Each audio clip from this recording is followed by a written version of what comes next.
Hello and welcome you all to let's crack it with Abhishek Gupta.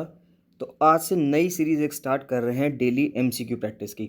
जिस तरह से channel पे डेली करंट अफेयर्स आते हैं जिससे कि आपकी करंट अफेयर्स एनहेंस हो सकें, जितने भी सवाल करंट अफेयर्स के आते हैं, आपने यूपी पीसीएस में देखा है कि यूपी पीसीएस में जितने भी करंट अफेयर्स के सवाल आए हैं तो वो सभी कवर किए गए हैं आपके इन करंट अफेयर्स के द्वारा। यानी कि कई सारे क्वेश्चंस हैं जो हमारे सीधे सीधे करंट अफेयर्स आए हैं, उसके प्रूफ के साथ दी गई थी इमेजेस।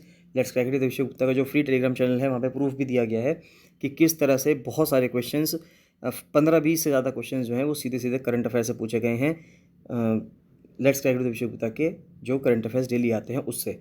इसी तरह से जिस तरह से करंट अफेयर्स डेली आ रहे हैं इस तरह से एमसीक्यू की प्रैक्टिस भी की जाएगी डेली। तो डेली टॉप 20 क्वेश्चंस दिए जाएंगे जिससे कि आपकी एमसीक्यू की प्रैक्टिस हो सके बहुत अच्छे से। साथ साथ एमसीक्यूज़ के लिए एक स्पेशल चैनल भी बनाया गया है टेलीग्राम पे, तो आप उसको भी जरूर ज्वाइन कर लेना जिस पे सिर्फ और सिर्फ एमसीक्यूज़ आते हैं, तो उसको भी ज्वाइन कर लीजिए। और यहाँ पे भी डेली बेसिस पे एमसीक्यू की प्रैक्टिस करेंगे वीडियोज़ के through. Guys, let's crack with Abhishek Gupta का अगर आपने यूट्यूब चैनल सब्सक्राइब नहीं किया है तो उसको जरूर सब्सक्राइब कर लीजिएगा। Let's crack with Abhishek Gupta का फ्री टेलीग्राम चैनल भी है, तो इसको जरूर ज्वाइन कर लेना। इसको ज्वाइन करना बहुत बहुत ज़्यादा ज़रूरी है। साथ साथ बताना चाहूँगा कि आप हमारे कोर्स ज्वाइन कर सकते हैं लोअर पीसीएस मेंस के लिए, एफआरओ मेंस के लिए, आरओ एडवोकेट जनरल मेंस के लिए। और जो भी कैंडिडेट्स हैं जो चाहते हैं कि करंट अफेयर्स की पीडीएफ उनको मिलती रहे तो वो भी मुझे 7665804421 पर कॉल या मैसेज कर सकते हैं। चलिए स्टार्ट करते हैं जितने भी हमारे क्वेश्चंस हैं तो क्वेश्चंस के स्टार्ट करते हैं। सबसे पहले जो फर्स्ट क्वेश्चन आ रहा है, देखिए इंग्लिश और हिंदी दोनों में लिखा हुआ है, दोनों के लिए, दोनों तरह के छात्र छात्राओं के लिए ये एक सही रहेगा जिससे कि उनको कोई प्रॉब्लम नहीं होगी लैंग्वेज बेसिस पे। तो पहला सवाल ये कहता है कि सूर्य का कौन सा भाग ऐसा है जो मनुष्य को दिखाई देता है, यानी कि which of the following part of the sun is visible to humans. तो इनमें से कौन सा हिस्सा ऐसा है जो ह्यूमंस को दिखाई देता है, तो वो हिस्सा है फोटोस्फेयर का। ना तो कोरोना है, ना क्रोमोस्फेयर है, ना कोर है, तो यानी कि इनमें से कोई नहीं है बी सी डी में से, तो ए ऑप्शन इसका सही है, फोटोस्फेयर। दूसरा क्वेश्चन आता है कि इनमें से कौन सा पार्ट ऐसा है सूरज का जो हमें एक्लिप्स के टाइम पे दिखता है, यानी सूर्य का कौन सा एक ऐसा भाग है जो ग्रहण के समय पे दिखाई देता है। तो ग्रहण के समय पे कौन सा चीज़ दिखाई देती है, फोटोस्फीयर देता है क्या, नहीं। कोरोना दिखाई देता है, बिल्कुल यस। तो कोरोना जो पार्ट है सन का या सूरज का या सूर्य का, वही हमें जिस टाइम ग्रहण लगता है, चंद्र ग्रहण या सूर्य ग्रहण जब लगता है तो सूर्य ग्रहण के समय पे जो हमें पार्ट दिखता है वो कोरोना दिखता है। नेक्स्ट क्वेश्चन आता है कि what is the deepest point from the sea level on the earth. अगर हम पृथ्वी पे देखें तो पृथ्वी पे समुद्र तल से सबसे जो गहरा बिंदु है समुद्र के अंदर, वो आपको कौन सा मिलेगा। नॉर्थ चैनल मिलेगा क्या, नहीं। पैसिफिक ओशन है, नहीं। मरियाना ट्रेंच है, बिल्कुल सही बात है। तो मरियाना ट्रेंच जो है, जो कि पैसिफिक ओशन के अंदर आता है, ये सबसे गहरा पार्ट है सी लेवल से पृथ्वी पे। नेक्स्ट क्वेश्चन बहुत इंपॉर्टेंट क्वेश्चन आ रहा है कि आपको क्रोनोलॉजी में लगाना है of the planet according to the size, यानी कि साइज़ के बढ़ते हुए क्रम में आपको लगाना है इन प्लैनेट्स को। तो सबसे छोटा प्लैनेट इसमें, सबसे छोटा प्लैनेट सबसे पहले आएगा और सबसे बड़ा प्लैनेट साइज़ के हिसाब से सबसे बाद में आएगा। तो सबसे छोटा प्लैनेट जो है इसमें वो है मरकरी, उसके बाद आता है फिर सेकंड नंबर पे मार्स, फिर थर्ड नंबर पे वीनस और चौथे नंबर पे अर्थ। तो यानी कि ये सीरियल वाइज लगे हुए हैं। तो ऐसा ऑप्शन कौन सा है, तो 1 2 3 4 सी ऑप्शन इसका सही है। अगर मैं मरकरी का बताऊँ तो मरकरी का जो प्लैनेट है उसका जो रेडियस है वो 2440 किलोमीटर है, यानी कि बुध जो है वो 2440 किलोमीटर की उसका रेडियस है। और जो मार्स है उसका है 3390 किलोमीटर। फिर आता है वीनस, वीनस का है 6052, और जो पृथ्वी है उसका आता है 6370, जिसको हम कैलकुलेशन के हिसाब से 6400 किलोमीटर भी बोल देते हैं। तो सबसे बड़ा इसमें कौन है, सबसे बड़ा अर्थ है, और सबसे छोटा कौन है, सबसे छोटा मरकरी है। तो सबसे नंबर 1 पे मरकरी, दूसरे नंबर पे मार्स, तीसरे नंबर पे वीनस और चौथे नंबर पे पृथ्वी आती है। तो इसलिए 1 2 3 4 इसका सही ऑप्शन होगा। नेक्स्ट क्वेश्चन पूछ रहा है कि इनमें से आपको जोवियन प्लैनेट बताना है, यानी कि वो प्लैनेट बताना है जो कि गैसियस हो, यानी कि गैस से बना हुआ हो। तो अगर आप देखेंगे शुरू के 4 प्लैनेट जो हैं वो सारे टेरेस्ट्रियल प्लैनेट्स कहते हैं उनको हम, धरती के प्लैनेट से, यानी कि जिन पे ज़मीन मिलेगी, आपको ठोस ज़मीन मिलेगी। उसके बाद जो बाकी के जो 5th 6th 7th 8th number के जो प्लैनेट्स हैं वो सारे जोवियन प्लैनेट्स हैं। तो जिसमें से कि मार्स तो शुरू के 4 में आ जाता है, अर्थ भी शुरू के 4 में आता है, और वीनस भी शुरू के 4 में आता है, यूरेनस नहीं आता है।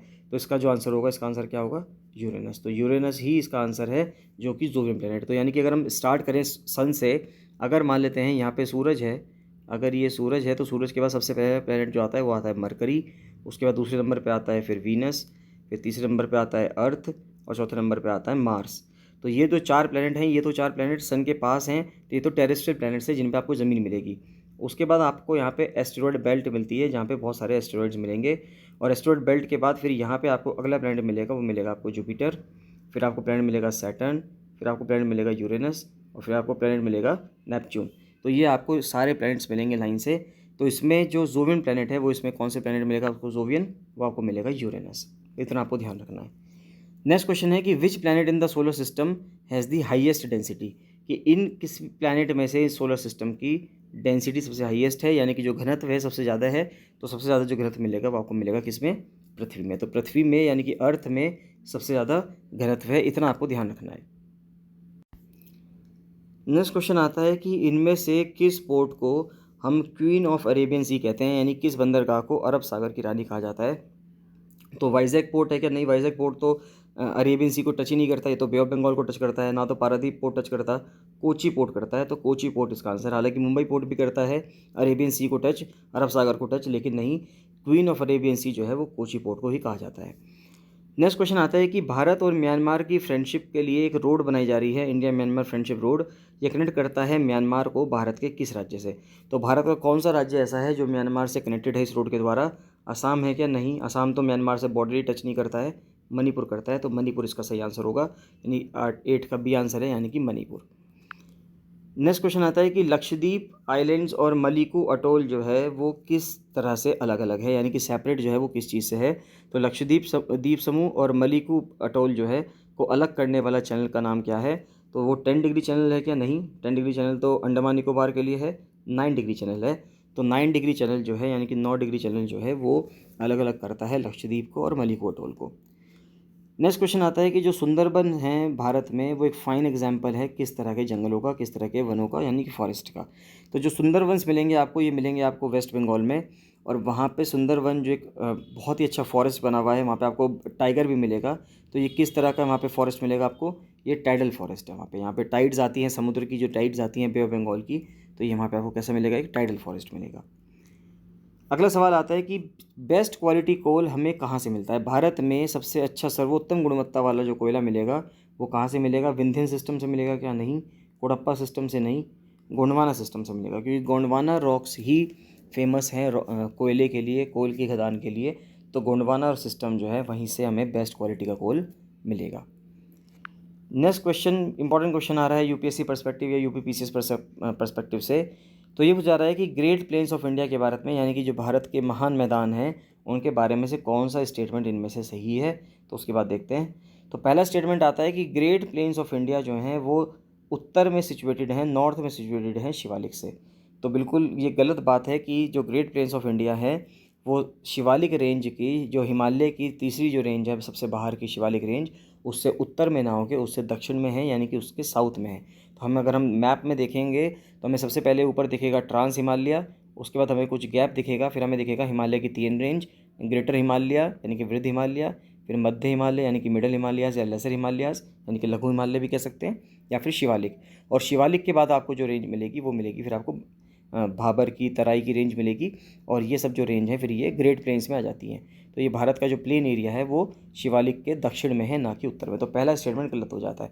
अगर हम ऑप्शंस देखें तो ऑप्शंस में अगर देखेंगे, अगर हम ऑप्शन गलत कर दें, पहला स्टेटमेंट गलत होगा, तो ये भी नहीं हो सकता, ये भी नहीं हो सकता, ये भी नहीं हो सकता। तो सी ही ऑप्शन बचता है 2 और 3 ओनली। तो 2 और 3 इसका सही जवाब होगा। तो 2 और 3 और देख लेते हैं। तो जो ग्रेट प्लेन्स हैं वहाँ पे एलुवियल डिपॉजिट्स हैं रिवर्स के, बिल्कुल सही बात है कि जो जलोढ़ निक्षेप है नदियों का वो वहाँ पे मिलेगा। और जो एवरेज डेप्थ है एलुवियल की वो बढ़ेगी साउथ से नॉर्थ में, बिल्कुल सही बात है। तो दूसरा और तीसरा दोनों स्टेटमेंट्स आपके सही हैं।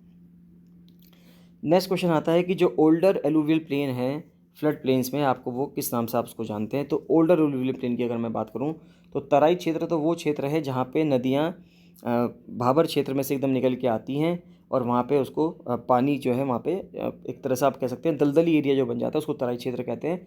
तो वो तो ओल्डर एलुवियल प्लेन का सिस्टम नहीं है, तो ये तो गलत हो गया। खादर जो है वहाँ पे नई एलुवियल प्लेन होता है, नई जो जलोढ़ निक्षेप होता है वो खादर एरिया में होता है, तो ये भी नहीं होता।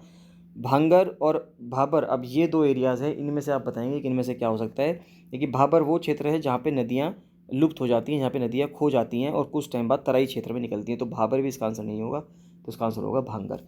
13 का सी, यानी कि भांगड़ जो एरिया है वो ऐसा एरिया है जहाँ पर ओल्डर एलुवियल प्लेन आपको मिलते हैं। उसके बाद आपको उत्तर से दक्षिण की तरफ लगाना है इन तीन को, भांगर को, भाबर को और तराई को। तो अगर आप इसका देखेंगे कि इसका क्या आंसर हो सकता है, तो अगर हम सबसे पहले देखें तो सबसे उत्तर में जो आपको मिलेगा वो मिलेगा आपको भाबर क्षेत्र। तो भाबर क्षेत्र में नदियाँ गायब होंगी। भाबर क्षेत्र के बाद जो आता है वो आता है तराई क्षेत्र, जहाँ पे नदियाँ निकलेंगी, और तराई क्षेत्र के बाद आता है भांगर क्षेत्र। तो 2, 3, 1 यानी कि डी इसका आंसर होगा। नेक्स्ट क्वेश्चन आता है कि इनमें से कौन सा, विच of the following is the oldest mountain range in India. तो भारत में से या भारत में सबसे पुरानी पर्वत श्रृंखला कौन सी है इनमें से। तो हिमालयाज़ है क्या, नहीं, हिमालय तो सबसे नहीं है पूरी दुनिया में, तो ये तो नहीं हो सकता। नीलगिरीज, ठीक है, नीलगिरीज बहुत पुरानी है लेकिन ये भी नहीं है। विंध्या भी नहीं है। इसका सही आंसर होगा अरावलीज। तो अरावली हिल्स जो है भारत की सबसे प्राचीनतम अगर हम माउंटेन सिस्टम कहें तो वो है, मिलेगा आपको, क्या मिलेगा, अरावलीज। उसके बाद 4 पर्वत चोटियाँ दे रखी हैं आपको, माउंटेन सिस्टम दे रखे हैं, और उनसे पूछा गया आपको कि इनको आपको दक्षिण से उत्तर की तरफ लगाना है, साउथ से नॉर्थ की तरफ लगाना है। ये चीज़ ध्यान रखना है हमें कि हमें लगाना कहाँ से किधर है। तो इस चीज़ का ध्यान रखना है, दक्षिण से उत्तर की ओर सही क्रम में लगाना है। तो देखो सबसे पहले हमें वो लगानी है जो सबसे नीचे होगी। अब देखिए डोडा बेटा कहाँ है, अगर आपको इनके राज्य पता हैं कि ये कहाँ पे हैं भारत के नक्शे में, तो आप इनको बहुत ईजिली लगा सकते हैं। तो अगर हम डोडा बेटा देखें तो डोडा बेटा आपको केरला या कर्नाटका, तमिलनाडु के आसपास आपको देखने को मिलेगा। तो यानी कि साउथ में है बिल्कुल, यानी कि हम मान के चलते हैं ये केरला तमिलनाडु में आपको देखने के लिए मिलेगा, केरला एंड तमिलनाडु में। उसके बाद विंध्याचल मिलेगा आपको, फिर ये मध्य प्रदेश या महाराष्ट्र के आसपास मिलेगा आपको विंध्याचल। उसके बाद धौलागिरी मिलेगा आपको नेपाल के आसपास, और जो कैलाश मिलेगा ये आपको तिब्बत में मिलेगा जो सबसे ऊपर है। तो अगर मैं सबसे दक्षिण की बात करूँ, सबसे दक्षिण में कौन सी है, सबसे दक्षिण में है कर्नाटका, केरला, तमिलनाडु वाली जो डोडा बेटा है, यानी कि ये सबसे नीचे होगी। दक्षिण में सबसे नीचे ये आएगी, इसके ऊपर विंध्याचल आएगी, इसके ऊपर धौलागिरी आएगी, इसके ऊपर कैलाश आएगी, यानी कि 1, 2, 3, 4 इसका सही आंसर होगा, यानी कि सी ऑप्शन इसका सही आंसर है। नेक्स्ट क्वेश्चन आता है कि the epithet of the Cherrapunji of south India. तो इनमें से, इन 4 हिल स्टेशन में से किस हिल स्टेशन को हम साउथ इंडिया का चेरापूंजी कहते हैं, तो वो है अगुम्बे। तो अगुम्बे कर्नाटका के अंदर एक ऐसा हिल स्टेशन है जहाँ पे बहुत ज़्यादा बारिश होती है, और उसको हम साउथ इंडिया का चेरापूंजी भी कहते हैं। नेक्स्ट क्वेश्चन आता है कि पॉलिटी से क्वेश्चन है कि who make the electoral college for election of vice president of India. तो अगर उपराष्ट्रपति का चुनाव हो रहा हो तो उपराष्ट्रपति के चुनाव में कौन कौन पार्टिसिपेट करेगा, यानी कौन लोग वोट दे सकते हैं, उसकी बात की जा रही है। तो क्या मेंबर्स ऑफ पार्लियामेंट दे सकते हैं और मेंबर्स ऑफ लेजिस्लेटिव असेंबली? नहीं। वाइस प्रेसिडेंट के इलेक्शन में सिर्फ और सिर्फ जो मेंबर्स ऑफ पार्लियामेंट होते हैं यानी कि एमपी होते हैं वो ही वोट दे सकते हैं, चाहे वो लोकसभा का एमपी हो चाहे वो राज्यसभा का एमपी हो। तो only members of parliament will vote in the election of vice president of India. Member of legislative assembly नहीं करते, इसमें मेंबर ऑफ लेजिस्लेटिव असेंबली नहीं करते, राज्यसभा के मेंबर्स नहीं करते, ओनली मेंबर्स ऑफ पार्लियामेंट। अब मेंबर्स ऑफ पार्लियामेंट का मतलब लोकसभा और राज्यसभा दोनों के मेंबर्स आ जाते हैं। नेक्स्ट क्वेश्चन आता है कि इनमें से किस केस में सुप्रीम कोर्ट ने कहा कि कोई भी कॉन्स्टिट्यूशनल अमेंडमेंट यानी कि संविधान में अगर संशोधन किया जाता है और वो फंडामेंटल राइट यानी कि जो हमारे मौलिक अधिकार हैं उनका हनन करता है पार्ट 3 में, तो उस कॉन्स्टिट्यूशनल अमेंडमेंट को यानी कि उस संविधान संशोधन को खारिज कर दिया जाएगा, वॉइड कर दिया जाएगा, निल वॉइड कर दिया जाएगा, यानी कि वो ख़त्म हो जाएगा। तो ऐसा किस केस में कहा गया? SR बोम्मई केस में किया गया 1994 में? नहीं। यशवंता भारती केस में नहीं किया गया। ये गोलकनाथ केस में किया गया है। तो Golaknath versus state of Punjab का जो केस हुआ 1967 में, उसमें कहा गया कि सुप्रीम कोर्ट के द्वारा कि कोई भी कॉन्स्टिट्यूशनल अमेंडमेंट अगर फंडामेंटल राइट्स का या मौलिक अधिकारों का हनन करता है तो उसको ख़त्म कर दिया जाएगा। और आज का आखिरी सवाल आता है 20 नंबर का, इनमें से कौन सा अमेंडमेंट ऐसा है भारतीय संविधान का जिसको सबसे लंबा अमेंडमेंट कहते हैं, यानी कि लेंथेस्ट अमेंडमेंट कहा जाता है, यानी कि सबसे लंबा संशोधन कहा जाता है? तो वो होता है 42वां संविधान संशोधन। 42nd constitution amendment act of 1976 को सबसे बड़ा संविधान संशोधन कहा जाता है भारत का। तो ये थे 20 बहुत ही इंपॉर्टेंट क्वेश्चन गाइज, इनको आप कवर कर लीजिए, बार बार इनको वीडियोस को देखिए। अगर आपके क्वेश्चंस, अगर आपको जितने भी आपको मिस हो रहे हैं, अपना आंसर, अपना स्कोर जरूर बताइए इसमें कि आपके आउट ऑफ 20 कितने क्वेश्चन सही आ रहे हैं। अगर आप ऐसा डेली प्रैक्टिस करेंगे तो आपकी प्रैक्टिस बहुत अच्छी हो जाएगी। तो डेली प्रैक्टिस करिए और डेली ये बताइए कि आपके 20 में से कितने सवाल सही हुए और कितने सवाल गलत हुए। चलिए मिलते हैं बाकी नेक्स्ट वीडियो में। So thank you and bye bye.